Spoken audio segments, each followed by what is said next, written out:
রাজশাহীতে চলছে ভোটের শেষ সময়ের প্রস্তুতি। আসনগুলোতে পৌঁছে গেছে নির্বাচনী সরঞ্জাম। বিভাগের সবচেয়ে বেশি ঝুঁকিপূর্ণ ভোট কেন্দ্রের সংখ্যা রাজশাহী এবং বগুড়া জেলায়। ভোটারদের উপস্থিতি নিশ্চিতে কঠোর নিরাপত্তা বলয় গড়ে তুলেছে প্রশাসন। জিয়াউল গনি সেলিমের প্রতিবেদনে বিস্তারিত। একই দিনে সংসদ নির্বাচন ও গণভোট। এরই মধ্যে রাজশাহীর নির্বাচনী আসনগুলোতে পৌঁছে গেছে ব্যালট সহ ভোট গ্রহণের সরঞ্জাম। প্রস্তুতিও শেষ পর্যায়ে।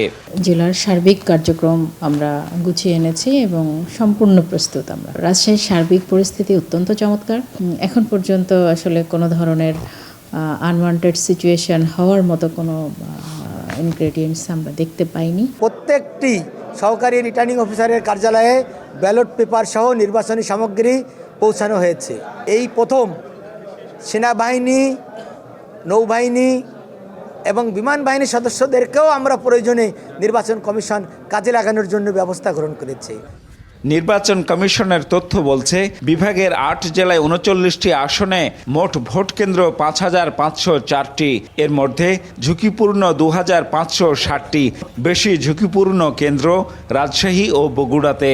যারা নির্বাচনকে বানচাল করতে চায় বা যারা কোনো বাধা সৃষ্টি করতে চায়, তাদের বিরুদ্ধে আইনানুগ ব্যবস্থা যেটা আছে সেটা আমরা অবশ্যই প্রতিপালন করব। সকলের জন্য একটা নতুন বাস্তবতার সামনে নিয়ে আসবে। আমরা আশা করছি এটা এমন একটা নির্বাচন হবে, আগামী নির্বাচনগুলো এটা মডেল হিসেবে দেখবে।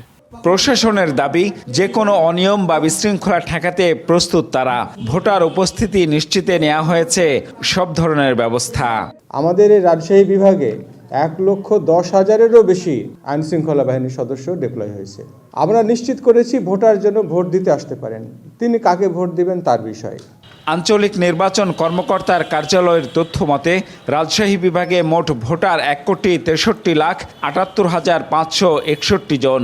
আর ৩৯টি আসনে লড়ছেন ২১৬ প্রার্থী। Ziaul Gani Selim, Star News, Rajshahi.